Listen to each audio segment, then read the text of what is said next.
நடிகை நயன்தாராவுக்கு எதிராக நடிகர் தனுஷின் ஒண்டர் பார் நிறுவனம் வழக்கு பதிவு செய்திருக்கிறது. கூடுதல் விவரங்களை செய்தியாளர் சுரேஷ் ரங்கிட்டான். சுரேஷ் வணக்கம். இந்த வழக்கின் முழு பின்னணி என்ன சுரேஷ்?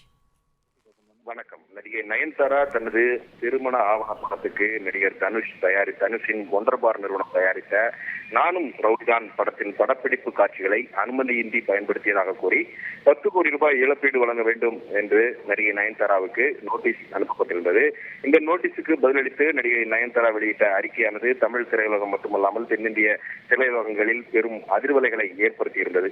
இந்த சூழ்நிலையில் நடிகை நயன்தாராவுக்கு எதிராக நடிகர் தனுஷின் ஒண்டர் பார் நிறுவனம் சென்னை உயர்நீதிமன்றத்தில் ஒரு வழக்கை தாக்கல் செய்திருக்கிறது. உரிமையியல் வழக்கை தாக்கல் செய்திருக்கிறது. அந்த மனுவில் மும்பையைச் சேர்ந்த நெட்ஃபிளிக்ஸ் நிறுவனத்துக்கு எதிராக வழக்கு தாக்கல் செய்வதற்கு அனுமதிக்க வேண்டும் என்ற ஒரு கோரிக்கையும் அந்த மனுவில் முன்வைக்கப்பட்டிருந்தது.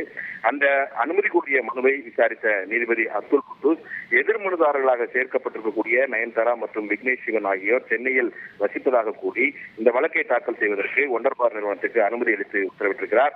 மேலும் இந்த வழக்கு தொடர்பாக நடிகை நயன்தாரா மற்றும் இயக்குனர் விக்னேஷ் சிவன் உள்ளிட்டோர் பதிலளிக்க வேண்டும் என்று உத்தரவிட்டு இந்த வழக்கின் விசாரணையை தள்ளி வைத்திருக்கிறார். கூடுதல் விவரங்களுக்கு நன்றி சுரேஷ். செய்திகளை உடனுக்குடன் தெரிந்து கொள்ள உடனே சப்ஸ்கிரைப் பண்ணுங்க.